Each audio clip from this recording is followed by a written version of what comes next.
L'actualité à l'étranger, à Washington, la prestation de serment de George Bush a donné lieu à deux types de manifestations. La fête et un gigantesque bal pour célébrer le deuxième mandat du président. Non loin de là, des manifestants bien décidés, eux, à gâcher la partie avec plusieurs dizaines de faux cercueils pour que l'on n'oublie pas l'Irak. Alan Chalvan. Pour l'investiture d'un président, on ne lésine pas aux États-Unis, surtout en prière.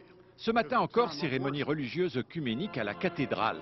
Entre deux cantiques, George Bush est retrouvé sans le sou, obligé d'emprunter à son père pour la quête destinée aux troupes.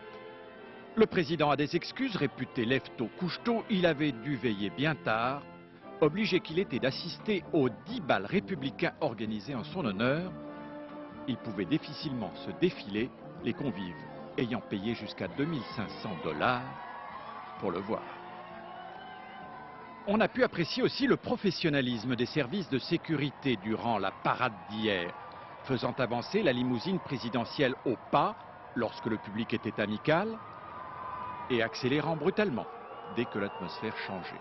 Car il y avait des contestataires sur le parcours qui ont ostensiblement tourné le dos au cortège lors de son passage, levant un doigt au ciel dans un signe universel que seule la décence s'interdit de traduire.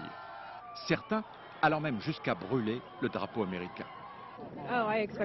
Je m'attends à ce que les choses aillent de mal en pis. C'est une sorte de tyrannie que nous vivons dans ce pays. George Bush venait pourtant de prononcer un discours au souffle lyrique sur le thème de la liberté, mettant en garde tous les dictateurs de la terre et tendant la main aux peuples opprimés.